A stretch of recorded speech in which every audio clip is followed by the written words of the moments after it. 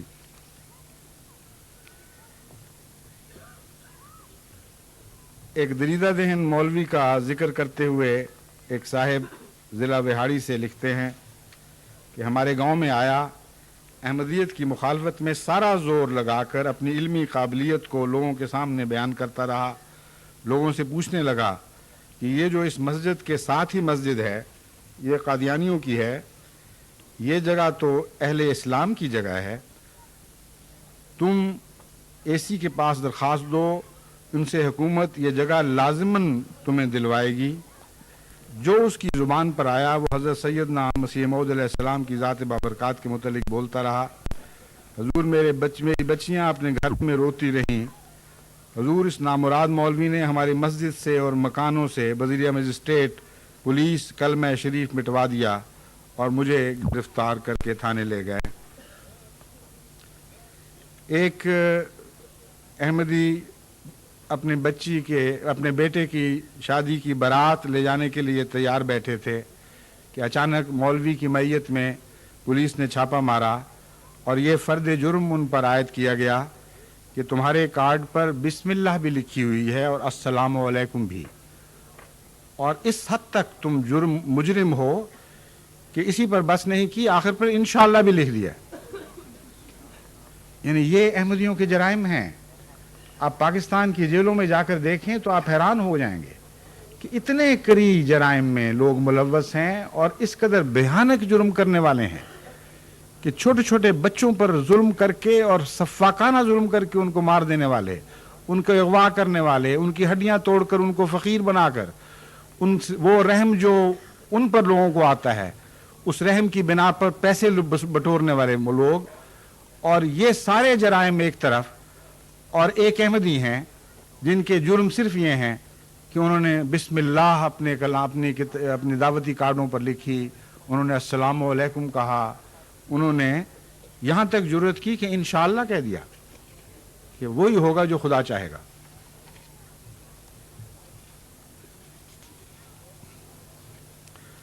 چک سکندر کے متعلق ماسٹر مظفر احمد صاحب جو پریزیڈنٹ تھے اور انہوں نے بڑی عظیم قربانیاں دی ہیں اور جیل میں بھی خدا کے فضل سے بہت ہی غیر معمولی دباؤ کے نیچے ثابت قدم رہے، ان کے تفصیلی خطوط بہت ہی دردناک موصول ہوتے رہے، وہ سب تو پیش کرنے کا وقت نہیں۔ ایک مختصر سا اقتباس میں آپ کے سامنے رکھتا ہوں۔ وہ لکھتے ہیں، آپ کو چک سکندر کے تفصیلی حالات کا علم ہو چکا ہے۔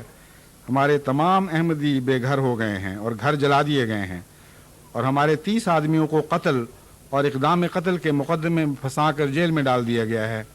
ہمارے 2 آدمی اور ایک 10 سالہ بچی شہید ہو گئے ہیں اور 6 شدید زخمی ہوئے ہیں۔ مخالف فریق میں سے کسی کو گرفتار نہیں کیا گیا۔ مولود احمد صاحب ابن مکرم مولوی عبدالخالق صاحب چک سکندر لکھتے ہیں، آپ کی خدمت میں خط لکھا تھا جس میں اپنے گاؤں چک سکندر کے شہیدوں، زخمیوں، مہاجروں کے بارے میں دعا کے لیے لکھا تھا۔ سیدی، میرے تایہ زاد بھائی مکرم ماسٹر عبدالرزاق صاحب جو کہ زخمی تھے، پہلے تو لاہور ہسپتال میں زیر علاج تھے، لیکن ان ظالموں سے یہ بھی نہ دیکھا گیا کہ ان کا علاج ہو سکے۔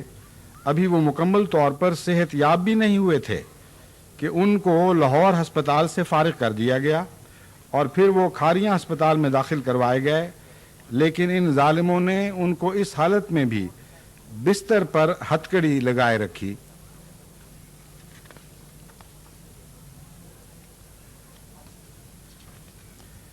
ایک احمدی خاتون جو ربوہ میں چک سکندر کہ ان خواتین سے ملنے گئیں جو مظالم کا نشانہ بنائی گئی تھیں.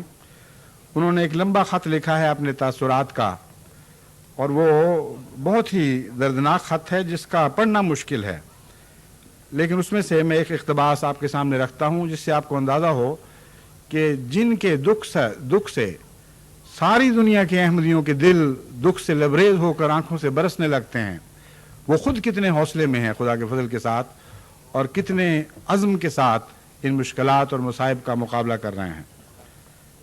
وہ لکھتی ہیں، ایک دن عاجزہ مہمانوں کو رات کا کھانا کھلانے میں مصروف تھی کہ ہمارے شہید مکرم کی بیوہ اپنے 1.5-2 سال کے بچے کو جو بہت رو رہا تھا گود میں اٹھائے ہوئے بہلا رہی تھی. میں نے ان سے پوچھا کہ بچہ کیوں رو رہا ہے؟ وہ خاموش رہیں. جب بچہ بہت دیر تک روتا رہا تو عاجزہ نے اصرار سے پوچھا کہ بچے کو کسی چیز کی ضرورت تو نہیں؟ اس کی والدہ کے جواب نے مجھے ایک لمحہ کے لیے ہلا کر رکھ دیا. انہوں نے بتایا کہ وہ کہہ رہا ہے کہ میرے ابو آئیں گے تو کھانا کھاؤں گا. کہتے ہیں لکھتی ہیں کہ میری حالت تو ایسی تھی کہ ناقابل بیان تھی، مگر والدہ بڑے حوصلے میں تھیں اور مستقل بچے کو بہلائے چلے جا رہی تھیں. پھر لکھتی ہیں، چک سکندر کی 10 سالہ شہید بچی عزیزہ نبیلہ کی والدہ کی عظمت کا اعتراف کیے بغیر بھی نہیں رہ سکتی کہ بڑے حوصلے سے انہوں نے بتایا کہ کیسے ان کی بچی کو گولی کا نشانہ بنایا گیا اور وہ 1-1.5 گھنٹے تک پانی کے لیے تڑپتی رہی، مگر ظالم درندوں نے اسے پانی پلانے کی اجازت بھی نہ دی. مکرم نذیر ساقی صاحب شہید کی بہن اور خالہ بھی اپنے عظیم بھائی اور بھانجے کی بہادری اور شہادت کے واقعات بڑے صبر سے بتاتی رہیں کہ جب ان کے بھائی کو پولیس والے نے دھوکہ سے نیچے بلایا تو انہوں نے اترتے وقت یہ الفاظ کہے کہ میرے پیارے امام کا حکم ہے کہ حکومت کی اطاعت کرنی ہے. جب انہیں گولی کا نشانہ بنایا گیا تو انہوں نے کلمہ طیبہ کا ورد کیا اور آخری جملہ یہ فرمایا کہ مجھے جس موت کی خواہش تھی وہ خدا نے پوری کر دی.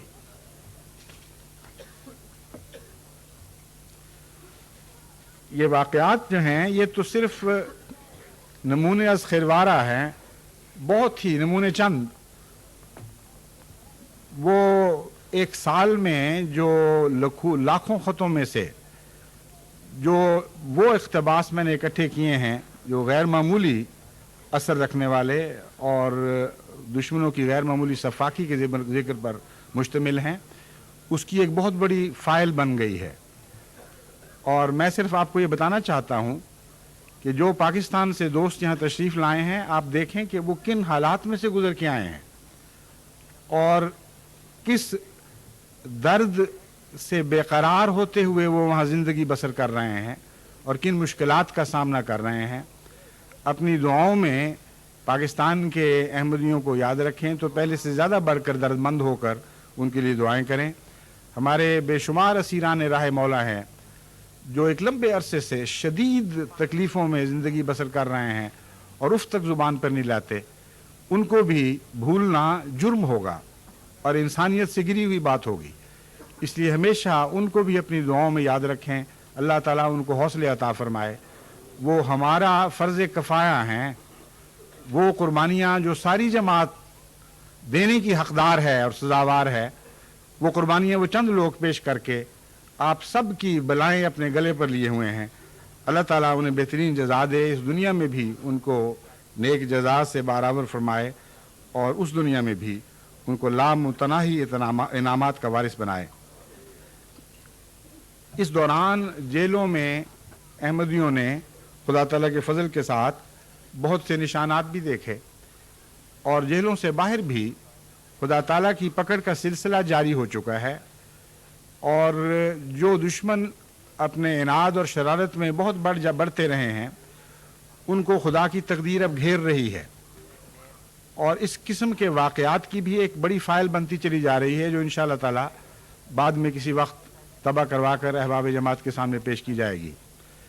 آپ کو حوصلے میں رکھنے کی خاطر، یہ بتانے کی خاطر کہ ہمارا جو خدا ہمیں دیکھ رہا ہے وہ خاموش نہیں دیکھ رہا، بلکہ اس کی طرف سے مختلف رنگ میں پیار کے چھینٹے پڑتے ہیں